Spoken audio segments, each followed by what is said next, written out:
Hello बच्चों, कैसे हैं? उम्मीद करते हैं आप ठीक ठाक होंगे।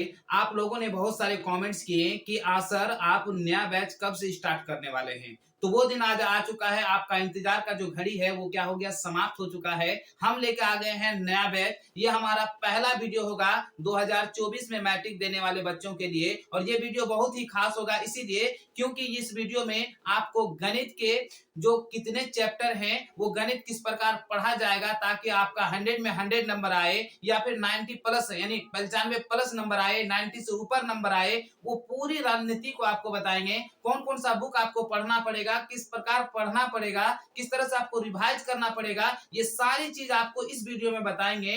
तो इसीलिए ये वीडियो आपके लिए बहुत ही खास होने वाला है। अगर खास करके आप बिहार बोर्ड के विद्यार्थी हैं, वो भी कक्षा 10 के, अगर आप कक्षा 10 के विद्यार्थी हैं, अपने दोस्तों तक इस वीडियो को जरूर शेयर करें क्योंकि उसको भी एक वीडियो क्या होगा, लाभ पहुंचाएगा। क्योंकि देखिए, सिर्फ ज्यादा पढ़ने से नहीं होता, अच्छा रणनीति होना चाहिए। आपको याद होगा तो लोग बोलते हैं कि जितना परिश्रम करोगे उतना आगे बढ़ोगे। ऐसा बिल्कुल नहीं। आपको क्या करना है, चतुर बनना पड़ेगा। यानी हार्ड वर्क तो करना है लेकिन आपको स्मार्ट वर्क करना है। वो सारी चीज आपको हम इस वीडियो में बताएंगे, इसीलिए आपको ये वीडियो लास्ट तक।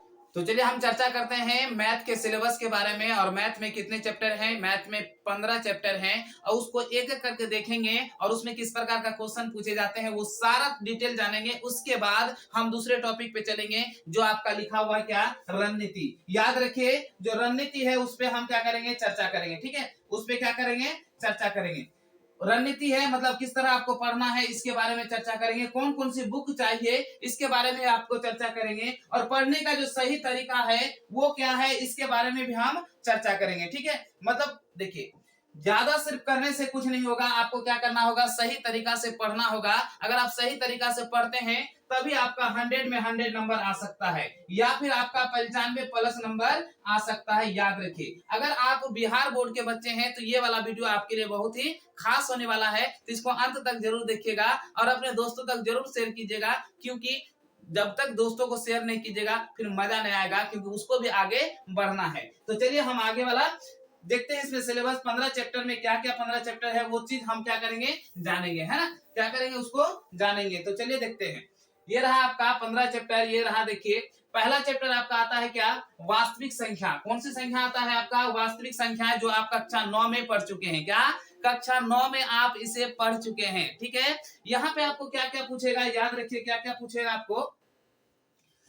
यहाँ पे जो आपको पूछेगा, देखिए शांत और अशांत संख्या पूछेगा, या फिर सबसे छोटी आभास संख्या, सबसे छोटी पूर्ण संख्या, सबसे छोटी आपका प्राकृत संख्या, ये सब पूछे जाएंगे। ठीक है, इस चैप्टर में। या फिर आपको क्या क्या पूछे जाएंगे इस चैप्टर में, आपका जो है, आपका ये भी पूछे जाते हैं कौन सा परिमेय संख्या है, कौन सा अपरिमेय संख्या है। मतलब ये सब जो है आपका इसमें पूछे जाते हैं। इसमें 2 नंबर का प्रश्न बनता है और ऑब्जेक्टिव यानी 1 नंबर का प्रश्न बनता है। यानी इसमें 5 नंबर का प्रश्न नहीं बनता है। इस अध्याय में 5 नंबर का प्रश्न लगभग आपका नहीं बनता है। तो याद रखिए, इसमें हमेशा 2 नंबर का प्रश्न बनता है। ठीक है, तो इसको अच्छा से अगर समझ जाते हैं, क्योंकि आप पहले से ये जानते हैं कि इसमें जैसे परिमेय संख्या आप 9 में भी पढ़ चुके हैं, आपका 7 में भी पढ़ चुके हैं। इसको पी बाई क्यू के रूप में किस प्रकार लिखा जाता है, रूट से बाहर कैसे निकाला जाता है, शांत है या अशांत है, ये सब चीज जो है ना। और एलसीएम एचसीएफ, आपको एलसीएम भी एचसीएफ भी और गुणनखंड भी पूछे जाते हैं ये वाला अध्याय में, है ना। तो चलिए, ये रहा आपका अध्याय 1 में। अध्याय 1 टोटल याद रखिए, टोटल आपका कितना, 15 चैप्टर है। कितना चैप्टर है गणित में आपका, 15 चैप्टर है। तो ये हमारा पहला अध्याय में ये सारी चीज पूछे जाते हैं। अब रही बात दूसरा चैप्टर है आपका दूसरा जो चैप्टर है वो बहुपद। बहुपद भी आप क्या किए हैं, बहुपद भी जो है आप कक्षा 9 में पढ़ चुके हैं। बहुपद भी आप कक्षा 9 में क्या कर चुके हैं, पढ़ चुके हैं। तो कक्षा 9 में जो पढ़ चुके उसका थोड़ा सा एडवांस रूप है। इसमें आपको क्या करना है, शून्य निकालना है और इसको क्या करना है, जांच भी करना है। याद रखिए, जिस तरह से आप पढ़े होंगे कि x का स्क्वायर प्लस 2x प्लस कितना 1, ये पढ़े हैं। कब, 9th में पढ़े हैं। x का मान निकालने के लिए नहीं, सिर्फ इसका गुणनखंड करने के लिए। जैसे यहाँ पे x प्लस क्या हो जाएगा 1 इंटू क्या हो जाएगा, x प्लस कितना हो जाएगा 1, ये आपका होगा। ठीक है, तो ये आपका क्या कर चुके हैं, 9th में पढ़ चुके हैं। लेकिन 10th में इसका थोड़ा एडवांस रूप पढ़ना होगा। यानी x का मान आपको निकालना होगा। इसमें याद रखिए, इसमें शून्य के दो आता है, एक अल्फा होता है, एक क्या हो बीटा होता है। ठीक है, हम सारा चीज आपको चैप्टर बाय चैप्टर समझाएंगे। तो सिर्फ आपको क्या करना, अभी इंट्रोडक्शन देना है बहुपद में। और यहाँ पे पूछा जाता है किस प्रकार का है, मतलब घात कैसा है। जैसे आपको पता है कि अगर किसी भी आपका इसमें समीकरण में अगर पावर एक रहे तो क्या हो जाएगा, जो एक होगा, जैसे यहाँ पे देखिए ये वाला, इसको हम क्या बोलते हैं, घात। यानी कोई भी अगर चर संख्या है, यानी क्या होगा, चर राशि है उसमें, और चर राशि पे चर राशि उपलब्ध है, वो हमारा क्या होगा, घात होगा। जैसे यहाँ पे क्या है, चर राशि। आप समझिए, आप बोले सर चर राशि क्या है और चर राशि क्या है। देखिए, वह राशि जिसका मान बदलते रहता है उसे हम बोलते हैं चर राशि, और जिसका मान कभी नहीं बदलता उसे क्या कहते हैं, अचर राशि। तो ये हमारा क्या हो गया, देखिए दो हमेशा दो ही रहेगा, तो ये हमारा क्या होगा, अचर। और x का मान कभी 2, कभी 5, कभी 7, कुछ किसी भी आ सकते हैं, इसीलिए हमारा ये क्या हो जाएगा, चर हो जाएंगे। क्या हो जाएगा, ये चर, और दो हमारा क्या हो जाएगा, अचर हो जाएंगे। ठीक है, ये सब चीज आपको यहाँ पे देखने मिलेगा। चलिए आगे वाला पॉइंट देखते हैं। यहाँ पे आगे वाला पॉइंट देखते हैं। ठीक है, आगे वाला पॉइंट देखेंगे तो ये रहेगा आपका आगे का पॉइंट। आगे का पॉइंट में देखिए क्या है, दो चर वाले रैखिक समीकरण युग्म, है ना। क्या है, दो चर वाले। वहां पे एक चर वाले पढ़े थे, यहाँ पे कितने चर वाले, दो चर वाले मिलेंगे। मतलब x और y, जैसे आप याद रखिए, अगर ये देखिए चर आप 9th में पढ़ चुके हैं, ये हमारा x हुआ, ये y हुआ, दो मिला तो दो चर हुआ। उसी तरह से अगर z कर देंगे तो ये हमारा कितना चर हो जाएगा, 3 चर हो जाएगा। ठीक है, तो ये हमारा क्या करेंगे, यहाँ दो चर वाले। यहाँ पे याद रखिए, यहाँ पे 1 नंबर 5 नंबर तो बनता ही है, वो भी आप याद रखिए, वो क्या हो जाएगा, ग्राफ। क्या हो जाएगा, ग्राफ। इसी चैप्टर में है और इसी से पूछे जाते हैं। कभी कभी 2 को 5 नंबर पूछे जाते हैं, मतलब एक तो ग्राफ पूछे जाते हैं, ग्राफ के अलावा दूसरा भी एक 5 नंबर पूछे जाते हैं। तो ये जो चैप्टर है आपके लिए बहुत ही खास होने वाला है। इसमें ऑब्जेक्टिव भी पूछे जाते हैं, लेकिन कम पूछे जाते हैं। ज्यादातर 2 नंबरिया सवाल या 5 नंबरिया सवाल इसमें ज्यादा पूछे जाते हैं। ठीक है, और ये रहा द्विघात समीकरण, जो आपका अध्याय मतलब क्या 2 में पढ़े, सेम उसी तरह से आपका कितना है, किसमें 4 में भी है, ये आपका सेम उसी का मिलता जुलता है। आप पढ़े हैं, जैसे आपका मान के चलिए एक्स स्क्वायर है और प्लस कितना 4x प्लस कितना 4, ये वाला समीकरण, इसमें मान निकालना है। क्या करना है, इसमें मान निकालना है द्विघात समीकरण में। ये आपको इसी में कहा बता, द्विघात समीकरण में उसी तरह से जो आपका 2 में है, उसी तरह से द्विघात समीकरण मतलब अध्याय 4 में आपको देखने मिलेगा। ये सारा चीज आपको चैप्टर बाय चैप्टर इंट्रोडक्शन के साथ बताएंगे। अभी सिर्फ आपको क्या करते हैं, इसका इंट्रो देते हैं, बताते हैं कि हाँ किस प्रकार ये रहता है। चलिए आगे वाला देखते हैं। ये रहा समांतर श्रेणी, जिसको हम बोलते हैं एपी, है ना। इसमें क्या किया जाता है, 5 नंबर का क्वेश्चन तो नहीं बनता है, ज्यादातर क्या बनता है आपका 1 नंबर प्रश्न बनता है और 2 नंबर का प्रश्न बनता है। लेकिन याद रखिए, यहाँ पे अच्छा खासा नंबर मिलेगा आपको, और बार बार ये सब सवाल ऑब्जेक्टिव में रूप में पूछे जाते हैं, जैसे आपका एपी है या जीपी है। हालांकि यहाँ पे सिर्फ आपको एपी ही पढ़ना है। अगर इंटर में जाइएगा तब आपको जीपी वगैरह पढ़ना है, एचपी पढ़ना है। यहाँ पे सिर्फ आपको क्या पढ़ना है, एपी पढ़ना है। और इसमें लगभग आप इस अध्याय में आपको कितना नंबर, 10 नंबर मिल जाता है। कितना नंबर, 10 नंबर। चूंकि आपका 50% का सिलेबस है, यानी आपका कितना 20 नंबर रहता है, 20 में आपको कितना बनाना है, 10। लेकिन जिसमें आपका पकड़ बनेगा आप आराम से बना सकते हैं, इसीलिए ये सिलेबस जानना आपके लिए बहुत ही जरूरी है। तो चलिए आगे वाला देखते हैं हम। आगे वाला अध्याय में त्रिभुज। त्रिभुज भी बहुत ही खास है। इसमें आपका 1 को 5 नंबर जरूर पूछते हैं, वो भी थ्योरम के रूप में। 1 5 नंबर जरूर पूछते हैं, वो भी किसके रूप में, थ्योरम के रूप में। बाकी आपका 2 नंबर और 1 नंबर पूछे जाते हैं। याद रखिए, इसमें 5 नंबर का प्रश्न जरूर रहता है। इसमें जो है 5 नंबर का प्रश्न आपका जरूर रहता है। याद रखिए, यहाँ पे 5 नंबर का प्रश्न एक जरूर रहता है, क्योंकि यहाँ फिक्स है। कभी कभी इससे पूछे जाते हैं, कभी कभी वृत्त से पूछे जाते हैं। ठीक है, अब सबसे यहाँ पे देखिए, ये वाला भी पॉइंट बड़ा इंपॉर्टेंट है। ये रहा आपका नियामिक ज्यामिति, है ना, जिसको निर्देशांक ज्यामिति भी कहते हैं। क्या कहते हैं, निर्देशांक ज्यामिति भी कहते हैं। इसमें भी कभी कभी 5 नंबर पूछे जाते हैं, लेकिन इसमें भी 5 नंबर सवाल मतलब 5 नंबर या सवाल बनने की संभावना होती है। आप पीछे वाला सवाल में आपको बताएंगे कि कैसे पता करना है कि किसमें कितना सवाल पूछे गए हैं, वो सारी चीज बताएंगे। सिर्फ आप वीडियो को अंत तक देखना पड़ेगा। ठीक है, बताते हैं, उसके बाद धीरे धीरे एक एक करके वो सारी चीज बताएंगे कि आपको पता कैसे चलेगा कि आपको 5 नंबर सवाल पूछते हैं या फिर नहीं पूछते हैं। ठीक है, इस सवाल में आपको देखिए बहुत ही आसान है, और ये थोड़ा सा नया रूप है। आप इससे पहले ये वाला सवाल आप नहीं पढ़े हैं, मतलब आपको 10 में पहली बार देखने मिलेगा, वो भी क्या, निर्देशांक ज्यामिति। लेकिन कुछ कुछ चीज आप पहले से ही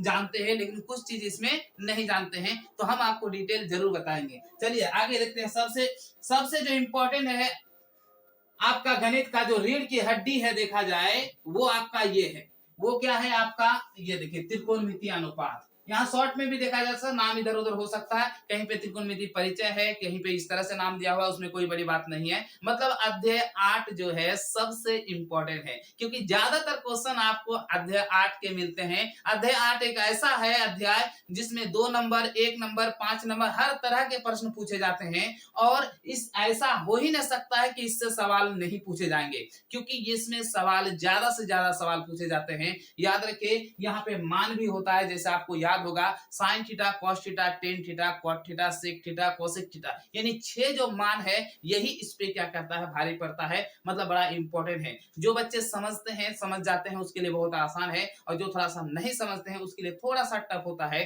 तो याद रखिए हम ऐसे पढ़ाएंगे कि आपको ऐसे याद हो जाएगा, है ना, समझ, मतलब आपको रटने की कोई जरूरत नहीं है, ऐसे समझ में आ ही जाएंगे। ठीक है, तो चलिए ये आपका क्या हो जाएगा, अध्याय 8 में जो है ये आपका बहुत ही महत्वपूर्ण निभाता है आपका नंबर को बढ़ाने के लिए, इसीलिए इसको भी अच्छा से पढ़ना पड़ेगा। ठीक है, चलिए इसका आगे वाला प्रश्न ये देखते हैं, जो चैप्टर है इसमें उसी से रिलेटेड है। अगर आपका अध्याय 8 अच्छा से कंप्लीट है तो अध्याय 8 9 भी आपका बन जाएगा, जिसको हम बोलते हैं त्रिकोणमिति। क्या बोलते हैं आपको, जिसको हम बोलते हैं त्रिकोणमिति के कुछ अनुप्रयोग, यानी यहाँ पे हाइट एंड डिस्टेंस जिसको बोलते हैं। यहाँ पे भी आपको 5 नंबर का प्रश्न पूछे जाते हैं। पहले तो सिर्फ 5 नंबर का प्रश्न पूछे जाते हैं, लेकिन अभी अभी 1 नंबर का भी प्रश्न बन जाता है, 2 नंबर का भी बन जाता है, और 5 नंबर का भी प्रश्न बन जाते हैं। ये सारे प्रश्न इसमें बन जाते हैं। ठीक है, इसीलिए ये भी आपका बड़ा ही इंपॉर्टेंट वाला चैप्टर है, और अच्छा नंबर लाने के लिए, आपका 100 में 100 लाने के लिए ये आपको कतई छोड़ना बिल्कुल नहीं होना है ना।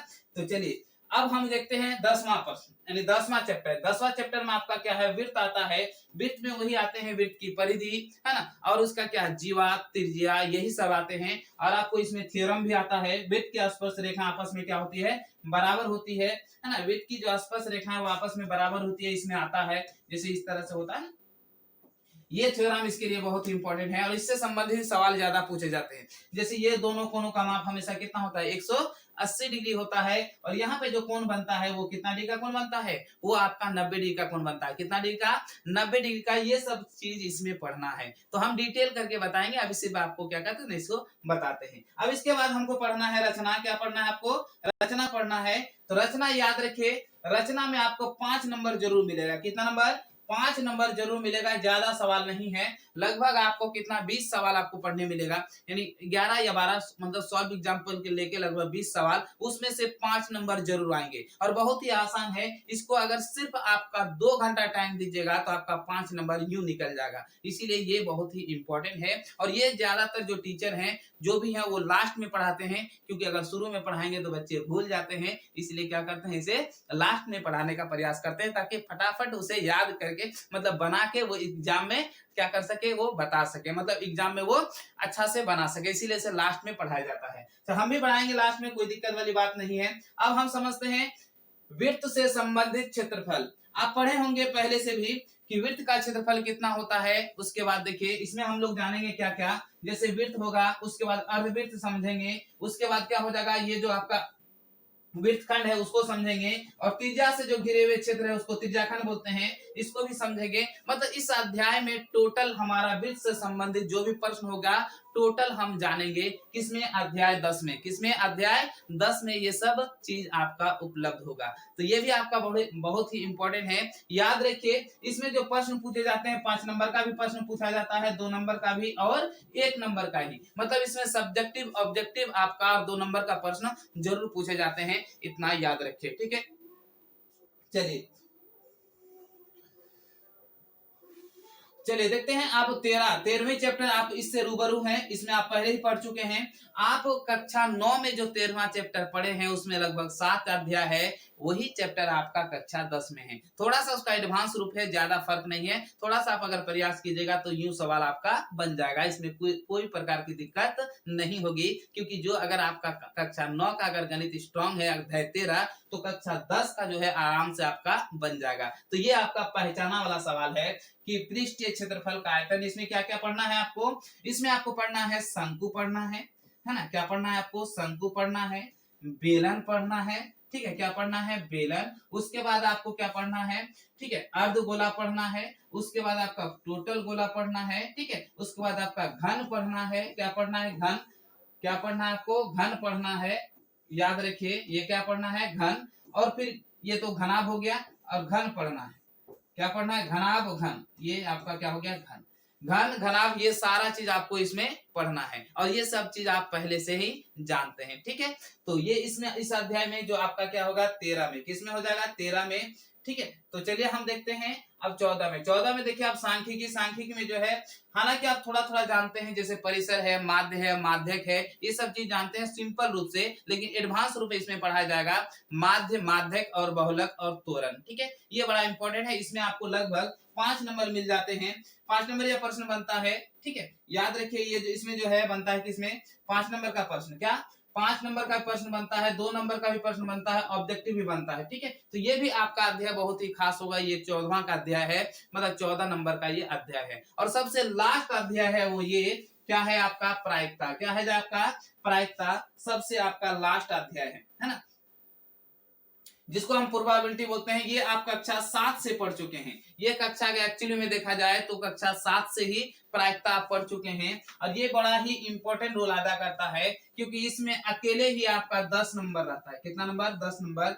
तो कभी कभी इसमें भी 5 नंबर पूछा जाता है, लेकिन ज्यादातर नहीं पूछे जाते हैं, ज्यादातर 2 नंबर और ऑब्जेक्टिव पूछे जाते हैं, क्या पूछे जाते हैं 2 नंबर ऑब्जेक्टिव, कभी कभी पूछा जाता है, इसमें से भी 5 नंबर पूछा जाता है। तो ये रहा आपका सिलेबस का लगभग 15वां चैप्टर, मतलब टोटल कौन सा चैप्टर में कितने अंग आ सकते हैं, टोटल मैंने बताने का प्रयास किया। फिर भी आपको लगता है दिक्कत है तो कमेंट सेक्शन में जरूर बता सकते हैं। अब आपको हम बताएंगे कि आपको करना क्या है, अब आपको हम बताएंगे कि आपको करना क्या है, कि कौन कौन सी बुक आपको पढ़नी है। याद रखिए, अगर आपकी बुक की बात आए तो सबसे याद रखिए, बिहार में अगर है तो याद रखिए आप बीटीसी, सबसे इंपॉर्टेंट है बीटीसी, यानी या फिर आप बोलते हैं एनसीईआरटी, है ना, एनसीईआरटी दोनों एक ही किताब है, ये भारत सरकार द्वारा बना हुआ है, और ये आपका बिहार सरकार द्वारा बना है, और ये क्या है भारत सरकार द्वारा बना हुआ किताब है, यानी एनसीईआरटी पढ़ लीजिए, आपका इनफ होगा। अगर आपको ज्यादा एडवांस पूछना है, मतलब पढ़ना है, तो अदर बुक, मतलब अदर जो पब्लिकेशन है उसका थोड़ा पढ़ सकते हैं। देखिए इसमें ज्यादातर जो पूछा जाता है वो त्रिकोणमिति, त्रिकोणमिति में जो है ना, त्रिकोणोमेट्रिक में ही थोड़ा सा एडवांस पूछे जाते हैं, बाकी सब क्वेश्चन जो है हूबहू आपका किताब का रहता है, या तो सॉल्व एग्जांपल का होगा, या फिर आपका क्या होगा एक्सरसाइज का होगा। कभी कभी क्या करता है अंकों को चेंज कर दिया जाता है, क्या किया जाता है अंकों को चेंज कर दिया जाता है, तो बुक का कोई झंझट नहीं है, बुक आपको क्या लेना है एनसीईआरटी, क्या करना है एनसीईआरटी। याद रखिए जैसा मैंने आपको बताया कि कौन क्वेश्चन किस तरह से पूछा जाता है, सबसे अच्छी रणनीति पढ़ने का वो क्या है, आपको एनसीईआरटी को अच्छी तरह से क्या करना है, समझ के पढ़ लेना है, और समझ के पढ़ने के बाद आप क्या कीजिए, अपने जो भाई है या बहन है, अभी जो हाल फिलहाल में यानी 2023 वाला में जो मैट्रिक दिए उसमें क्वेश्चन बैंक जरूर लिए होंगे। अगर वो क्वेश्चन बैंक नहीं लिए हैं तो आप मार्केट में जाके किसी भी कंपनी का एक क्वेश्चन बैंक ले लीजिए, उसके बाद आपको पता चल जाएगा कि किस साल, जैसे मान के चलिए 2020 में कितने प्रश्न पूछे, 2021 में कौन से प्रश्न पूछे, कौन सा अध्याय से, 2022 में कौन से प्रश्न पूछे, 2023 में कौन सा प्रश्न पूछे। हालांकि कुछ देर के बाद आएगा, मतलब कुछ दिनों के बाद, एक महीना के बाद वो आ जाएंगे मार्केट में, किसी भी प्रकाशन का आराम से आप ले सकते हैं। उसमें ये पता चल जाएगा कि आपका पढ़ने का जो, मतलब आपको क्या क्या पढ़ना है, किस प्रकार, मतलब कितने प्रश्न पूछे गए हैं, कौन कौन अध्याय से, टोटल आपका मिल जाएगा 2011 से लेकर, याद रखिए 2011 से लेकर 2023 का टोटल प्रश्न शिफ्ट बाय शिफ्ट आपको मिल जाएगा। तो आपको क्या करना है, अगर आपको एक्स्ट्रा बुक लेना है, एक्स्ट्रा बुक, तो एक आप क्या कर सकते हैं, क्वेश्चन बैंक ले सकते हैं, क्या ले सकते हैं, एक क्वेश्चन बैंक ले सकते हैं किसी भी प्रकाशन का, है ना, आराम से। उसके बाद लेने के बाद आप ये पता कर सकते हैं कि आपका मतलब कौन सा अध्याय में कितने नंबर बार बार पूछे गए हैं, और एक प्रकार का रिवाइज भी हो जाएगा, बार बार रिवाइज कीजिएगा तो आराम से आप अच्छा नंबर ला सकते हैं। अगर आपका क्वेश्चन बैंक और याद रखिए, अगर आपका क्वेश्चन बैंक और एनसीईआरटी जो बुक है, एनसीईआरटी और बुक है, दोनों का अच्छा से आप समझ जाते हैं, अगर बुक समझ जाते हैं ये तो आपका बन ही जाएगा, दोनों अच्छा से रिवाइज कर लेते हैं, तो मैं दावा के साथ कह सकता हूं कि आपका 100 नंबर आ जाएगा। अभी के टाइम में तो आराम से आ सकता है, इसीलिए क्योंकि आपका 50% सिलेबस दिया रहता है, यानी 100 नंबर की जगह आपको कितना नंबर का प्रश्न दिया जाता है, 200 नंबर। कितना नंबर का प्रश्न दिया जाता है, याद रखिए बच्चों, कितने नंबर का, 200 नंबर का आपका प्रश्न दिया जाता है, ठीक है, कितना नंबर का, 200 नंबर का। तो ये रहा आपका बुक का समस्या समाप्त हो जाएगा, है ना। मैथ के लिए जो सबसे अच्छा बुक होगा वो क्या होगा, आपका एनसीईआरटी ही होगा। और आप बगल में रख सकते हैं क्वेश्चन बैंक। अब आपको पढ़ने का जो तरीका है वो आपको बताते हैं। पढ़ने का तरीका सही क्या है, अगर आप जिसके पास भी पढ़ते हैं, चाहे ऑनलाइन पढ़ते हैं या ऑफलाइन पढ़ते हैं, आप तो कहीं जरूर पढ़ते होंगे, ठीक है। या मेरे पास पढ़िए या किसी और के पास पढ़िए, किसी के पास भी जो पढ़ रहे हैं आप, इसमें क्या करना है कि जितना सवाल आज पढ़ें उसको कम से कम मिनिमम आप 10 बार बनाइए। कम से कम 10 बार, अगर 10 बार नहीं मिलता है तो 5 बार बनाइए, है ना। 5 बार बनाने के बाद हर सप्ताह में एक टाइम एक फिक्स कर लीजिए, टाइम में मतलब एक दिन भर में, जैसे आपके पास 24 घंटा है, 24 घंटा में एक फिक्स कर लीजिए कि गणित को, यानी आपको जो मैथ है, मैथ कितना घंटा रिवाइज करना है, ये आपको क्या करना है, फिक्स करना होगा। अगर ये फिक्स कर लेते हैं, उसके बाद चैप्टर बाय चैप्टर, जैसे मैंने आज अध्याय 1 रिवाइज किया, तो इसको हम एक सप्ताह के बाद करेंगे। अब अगर ज्यादा भीड़ है तो, अगर आपका ज्यादा भीड़ नहीं है, अभी नया नया है, 1-2 चैप्टर ही पढ़े हैं, तो आराम से परसों या फिर उसके बाद वाला दिन, 2 दिन 3 दिन के अंदर रिवाइज करते रहना है। ये नहीं आना है कि आपके अंदर ये घमंड आ जाए कि मैं तो जानता हूं, मुझे याद नहीं करना, मुझे सब चीज आता है। जिस दिन ये बात आपका दिमाग में आ जाएगा, याद रखिएगा, आपका नंबर ऑटोमेटिक घट जाएगा। अगर आपको ये चाहत बना के रखना है कि हमें पढ़ना है कब तक, एग्जाम तक, तभी आपका 100 में 100 नंबर आ सकता है। अब पढ़ने के लिए कुछ आपको तरीका अपनाना होगा, वो ये याद रखिए, कभी भी कोशिश कीजिए बेड पे आप